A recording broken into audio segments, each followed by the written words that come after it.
Hello दोस्तों, मैं आज आपके सामने भारतीय राज्य व्यवस्था में उपराष्ट्रपति चैप्टर को लेकर उपस्थित हूँ।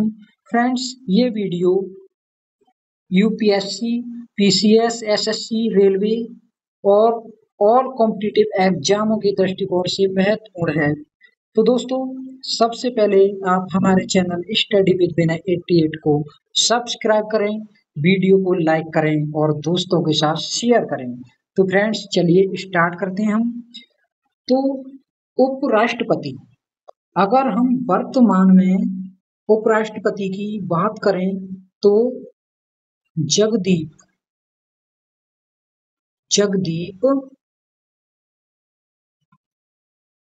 धनखड़ हैं, जो कि 14वें नंबर के हैं।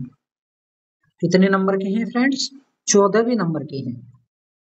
आगे चलते हैं। अब हम बात करते हैं कि उपराष्ट्रपति का जो पद है, उपराष्ट्रपति का पद है वो यूएसए से लिया गया है। कहां से? यूएसए से लिया गया है। राष्ट्रपति के बाद देश का दूसरा सर्वोच्च पद उपराष्ट्रपति है। दूसरा सर्वोच्च पद कौन सा है? उपराष्ट्रपति। तो उपराष्ट्रपति के निर्वाचन के लिए फ्रेंड्स 20 प्रस्तावक और 20 अनुमोदक, जबकि राष्ट्रपति वाले में 50 प्रस्तावक और 50 अनुमोदक, ये राष्ट्रपति के में और ये उपराष्ट्रपति के में। तो जमानत राशि की हम बात करें तो जमानत राशि 15,000 रुपए। कितनी? 15,000 रुपए होती है। आगे हम चलते हैं फ्रेंड्स, आर्टिकल के बारे में बात कर लेते हैं। तो उपराष्ट्रपति से संबंधित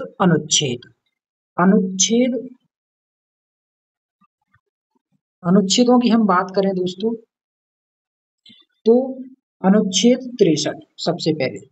तो अनुच्छेद 63 में पद के बारे में बताया गया है। राष्ट्रपति का पद किसमें है? अनुच्छेद 63 में है।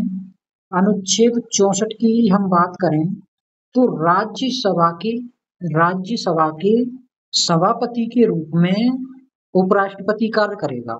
कौन कार्य करेगा? उपराष्ट्रपति कार्य करेगा। तो फ्रेंड्स, जब वही बात कर रहे हैं हम 65 की, तो 65 में उपराष्ट्रपति राष्ट्रपति के रूप में कार्य करेगा। तो कब राष्ट्रपति के रूप में वो कार्य करेगा? यदि राष्ट्रपति की मृत्यु हो जाती है या फिर वो बीमार हो जाता है और अपने कार्यों का निर्वहन करने में असमर्थ होता है, तो इस दौरान उपराष्ट्रपति राष्ट्रपति के रूप में कार्य करता है। इस दौरान वह जो राष्ट्रपति को जो वेतन भत्ते और सुविधाएं मिलती हैं उन्हें लेगा, लेकिन जो राज्यसभा की सभापति के रूप में उसे वेतन भत्ते और अन्य सुविधाएं मिलती हैं उन्हें लेने का हकदार नहीं होगा। आगे हम बात करें फ्रेंड्स, तो आर्टिकल 66 की बात करते हैं हम। इसमें उसके निर्वाचक मंडल की बात कही गई है। तो उपराष्ट्रपति के चुनाव में संसद के दोनों सदन, लोकसभा और राज्यसभा के टोटल सदस्य, चाहे वो निर्वाचित हों चाहे वो मनोनीत हों, वो भाग लेते हैं संसद के दोनों सदनों की, लोकसभा और राज्यसभा। आगे हम फ्रेंड्स बात करें आर्टिकल 67 की, तो उसके कार्यकाल के बारे में इसमें बताया गया है। वो जब उपराष्ट्रपति का पद जिस दिन से धारण करता है तब से 5 वर्ष के लिए उसका कार्यकाल होता है। आगे 68 नंबर आर्टिकल की बात करें तो इसमें उसकी रिक्ति के बारे में बताया गया है। तो उसकी रिक्ति 2 तरह से होती है। एक तो उसका समय पूरा हो जाए 5 साल, और दूसरी बात या फिर उसकी मृत्यु हो जाए दोस्तों, या फिर क्या हो जाए, त्याग पत्र दे दे या पदच्युत हो जाए, तो इस दौरान उसकी रिक्ति हो जाती है। जब वो पूरा 5 साल का कार्यकाल पूरा करता है, उस दौरान क्या होता है कि 5 साल जब उसके होने वाले हैं उससे पहले ही चुनाव करा दिया जाता है। ये बताया गया है 68 आर्टिकल में। और दूसरी कंडीशन है उसकी मृत्यु या त्यागपत्र या पदच्युत हो जाए तो उस दौरान यथाशीघ्र चुनाव कराने का प्रावधान है। तो ये 68 में है दोस्तों। किस आर्टिकल में है?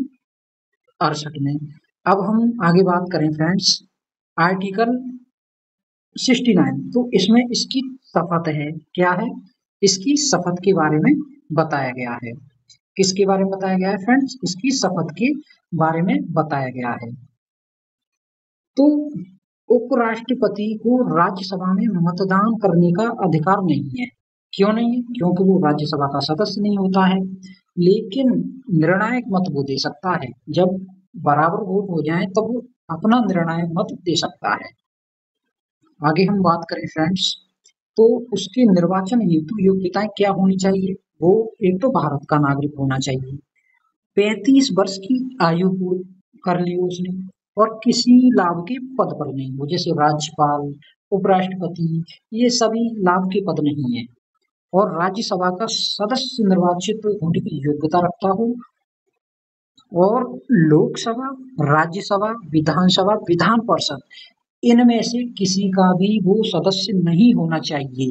अगर वो सदस्य है तो वो जिस दिन से उपराष्ट्रपति का पद धारण करेगा तब से ही उसकी सदस्यता समाप्त हो जाएगी फ्रेंड्स। आगे हम बात करते हैं अनुच्छेद 70। तो अनुच्छेद 70 ये कहता है, इसकी चर्चा हम राष्ट्रपति वाले चैप्टर में भी कर चुके हैं, कि जब राष्ट्रपति और उपराष्ट्रपति दोनों का पद रिक्त है तो ऐसी आकस्मिक स्थिति में संसद जैसा उपबंध करेगी, यानी कि संसद उपबंध करेगी इसके लिए। तो संसद ने वर्तमान में उपबंध किया है राष्ट्रपति उत्तराधिकारी अधिनियम 1969 के तहत। अगर राष्ट्रपति और उपराष्ट्रपति दोनों उपस्थित नहीं हैं तो इस दौरान इस अधिनियम के तहत उच्चतम न्यायालय का मुख्य न्यायाधीश, अगर वो भी नहीं है तो उच्चतम न्यायालय का वरिष्ठ न्यायाधीश जो भी उस समय उपलब्ध है वह राष्ट्रपति के कार्यों का निर्वहन करेगा। अनुच्छेद 71 कहता है कि उपराष्ट्रपति या फिर राष्ट्रपति के चुनाव से जुड़े सभी संदेह और विवाद, इनकी जांच निर्णय सुप्रीम कोर्ट द्वारा की जाएगी। किसके द्वारा? सुप्रीम कोर्ट द्वारा की जाएगी फ्रेंड्स। अब इसको हटाने संबंधी प्रावधान क्या है उपराष्ट्रपति को? तो उसे 14 दिन पहले सूचना देनी पड़ेगी, किसी उपराष्ट्रपति को। और इसे हटाने संबंधी जो प्रस्ताव है वो पहले आएगा राज्यसभा में, सबसे पहले राज्यसभा में, तब लोकसभा में। तो फ्रेंड्स, हमने उपराष्ट्रपति के बारे में सभी महत्वपूर्ण पॉइंट्स कवर किए हैं। तो दोस्तों, सबसे पहले आप चैनल को सब्सक्राइब अवश्य करें और वीडियो को लाइक करें, दोस्तों के साथ शेयर करें। तो इसी तरह से अच्छी वीडियो लेकर हम फिर हाजिर होंगे। थैंक यू दोस्तों।